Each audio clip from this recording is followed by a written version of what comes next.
حضرت عمر رضی اللہ تعالیٰ عنہ روایت کرتے ہیں کہ زید بن سعنہ نامی ایک یہودی تھا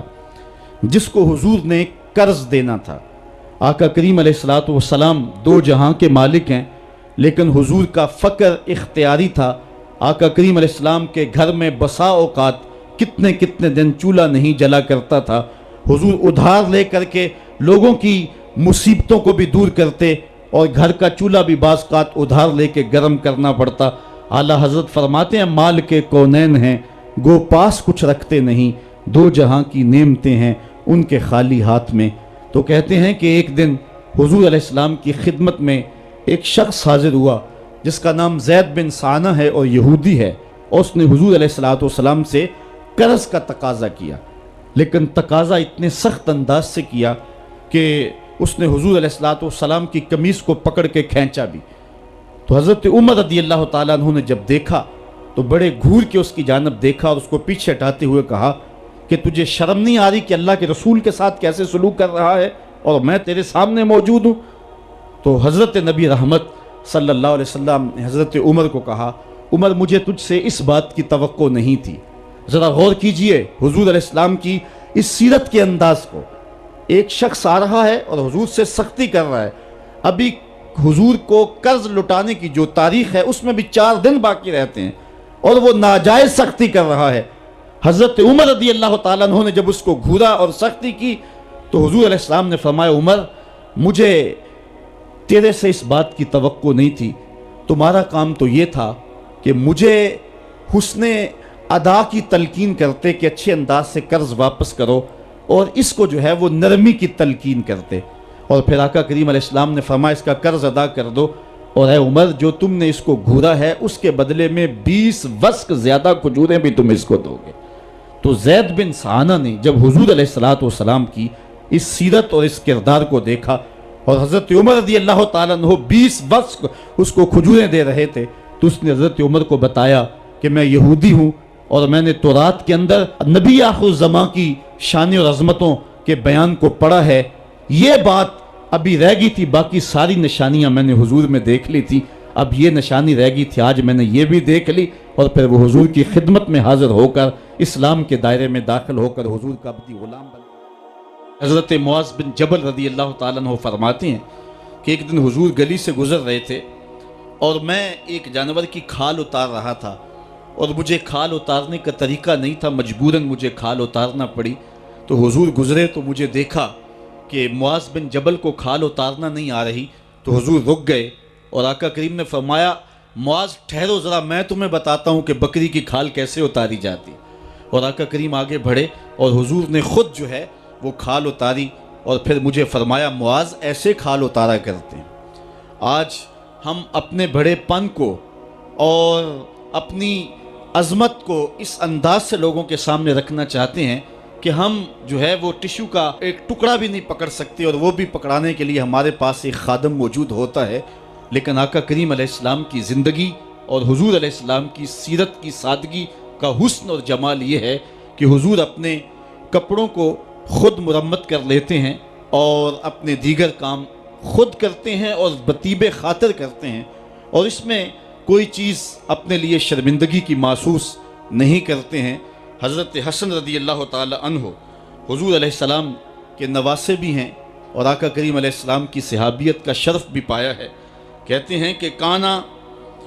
یجلس علی الارض، حضور علیہ السلام کی سیرت یہ ہے کہ حضور زمین پہ بیٹھ جاتے تھے، زمین پر بیٹھنے میں حضور شرمندگی محسوس نہیں کیا کرتے تھے، اس کو اپنے سٹیٹس کے خلاف نہیں سمجھا کرتے تھے، زمین کے اوپر حضور بیٹھ جایا کرتے تھے، اور فرماتے ہیں وَيَطْعَمُ، اور زمین کے اوپر بیٹھ کر کے حضور علیہ السلام کھانا تناول فرمایا کرتے تھے۔ حضور کی عادت یہ تھی کہ آقا کریم جب بھی کھانا کھاتے تو حضور جھک کر کے کھانا کھاتے۔ فرماتے ہیں کہ میرے پاس ایک فرشتہ آیا جو کعبۃ اللہ کے صحن میں کھڑا تھا، اور اس کی کمر کعبۃ اللہ کی چھت کے برابر تھی، اتنا اس کا قد تھا، اور اس نے مجھے کہا کہ آپ اگر چاہیں تو آپ کو نبی اور بادشاہ بنا دیتے ہیں، اور آپ اگر چاہیں تو آپ کو عبد اور نبی بناتے ہیں۔ تو فرماتے ہیں کہ میں نے جبریل کو دیکھا، اور جبریل مجھے اشارے سے تواضع کا حکم دے رہے ہیں، تو میں نے عرض کی کہ میں نبی اور عبد بننا چاہتا ہوں۔ تو جب یہ بات حضور نے کہی تو فرمایا عائشہ اگر میں نبی اور بادشاہ بنتا تو یہ جتنے بھی پہاڑ ہیں یہ سونا بن کے میرے ساتھ چلتے، لیکن میں نے اس بات کو اختیار نہیں کیا۔ اور اس کے بعد حضور علیہ السلام جب بھی کبھی کھانا کھاتے تو حضور جھک کر کے کھاتے، جس طرح مالک کی دہلیز سے خیرات ملتی ہے اور کوئی خادم اس کو جو ہے وہ شکرانے کے طور پہ جو ہے وہ انتہائی عجز کے ساتھ کھاتا ہے، ساری زندگی حضور نے کھاتے اور پیتے ہوئے تکیہ نہیں لگایا، ہاتھ میں پلیٹ پکڑ کے اکڑ کے یا ٹہل کر کے یا جو ہے وہ بالکل سیدھے ہو کے نہیں، تھوڑا سا جھک کر کے بغیر تکیے کے حضور علیہ السلام کھانا کھانا پسند فرمایا کرتے تھے، اور فرماتے میں اس طرح کھاتا ہوں جس طرح بندے کھاتے ہیں، اور میں اس طرح بیٹھتا ہوں جس طرح اس کے عبد اور اس کے بندے بیٹھتے ہیں۔ یہ حضور علیہ السلام کا طریقہ ہے۔ ایک دن آقا کریم علیہ السلام ایک چٹان کے اوپر بیٹھے تھے اور حضور علیہ السلام قدید کھا رہے تھے۔ یہ خشک گوشت جو کر کے اس کو بعد میں جب پکایا جاتا ہے تو اس کو قدید کہتے ہیں، یا سرید تھی، حضور کھا رہے تھے۔ تو ایک خاتون وہ گزری اور اس کے بارے میں اہل علم کہتے ہیں کہ وہ بڑی زبان دراز تھی اور وہ مردوں کو بھی ایسی ایسی باتیں کرتی کہ لوگ جو ہے وہ اس کی شر سے بچا کرتے تھے۔ تو اس نے کہا کہ آپ تو ایسے کھا رہے ہیں جس طرح کے عبد کھاتے ہیں۔ تو حضور علیہ السلام نے فرمایا اگر میں عبد نہیں ہوں تو کون عبد ہے؟ فرمایا میں سب سے بڑا عبد ہوں۔ تو جب یہ بات سنی تو اس کے قدم رک گئے اور اس نے حضور علیہ السلام کی خدمت میں عرض کی کہ حضور آپ پھر اکیلے ہی کھا رہے ہیں، مجھے بھی کھلائیں۔ تو حضور نے ایک لقمہ اٹھایا، فرمایا لو تم بھی کھا لو۔ تو اس نے کہا یہ نہیں، بلکہ جو آپ کے منہ میں ہے میں وہ کھانا چاہتی ہوں۔ تو حضور علیہ السلام نے اپنے منہ کا نوالا نکال کر کے اس کے منہ میں ڈال دیا۔ تو کہتے ہیں کہ اس کے بعد کبھی بھی اس کی زبان پر کبھی فحش بات آئی نہیں تھی۔ حضور کے جوٹے کی وہ برکت تھی اور اس کا وہ فیضان تھا کہ اس کے اندر ایسی روشنی ہو گئی۔ پہلے وہ سخت لعان تھی، گالیاں دینے والی تھی اور فحش گفتگو کرنے والی تھی، لیکن حضور علیہ السلام کے جوٹے کی برکت سے اللہ تعالیٰ جل شانہ نے اس کی زبان کو حسن بھی دے دیا اور جمال بھی عطا فرما دیا۔ تو حضور علیہ السلام کی عادت تھی کہ آقا کریم زمین پہ بیٹھ کے کھاتے، جھک کے کھاتے، فرماتے میں ایسے کھاتا ہوں جس طرح عبد کھاتے ہیں۔ وَيَلْبَسُ الْغَلِيظ، اور آقا کریم علیہ السلام موٹے کپڑے پہنتے تھے، باریک ترین کپڑے پہننے سے حضور نے گریز کیا ہے۔ اور یہ وَيُطِيلُ الصَّلَاةَ، اور حضور کی نماز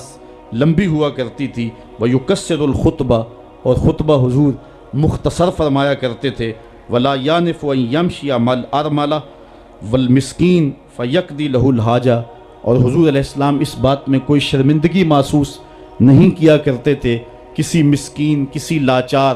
کسی بیوہ، کسی یتیم اور کسی مسکین کے ساتھ چلیں اور اس کے کام آئیں اور مصیبت میں اس کا دکھ بانٹ دیں اور اس کی حاجت کو حضور پورا فرما دیں۔ یہ حضور علیہ السلام کی سیرت کے وہ روشن پہلو ہیں کہ آقا کریم علیہ السلام کی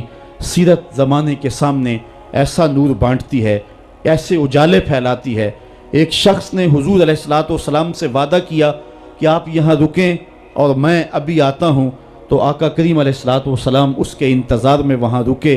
3 دن گزر گئے اور وہ نہ آیا، چونکہ حضور وعدہ کر چکے تھے کہ میں تیرے آنے تک یہاں رہوں گا۔ تیسرے دن اس کو جا کے یاد آیا تو وہ واپس پلٹا، تو آقا کریم نے جواب میں صرف اتنی بات کہی، آپ نے فرمایا یا فتیٰ قد شککت علیہ،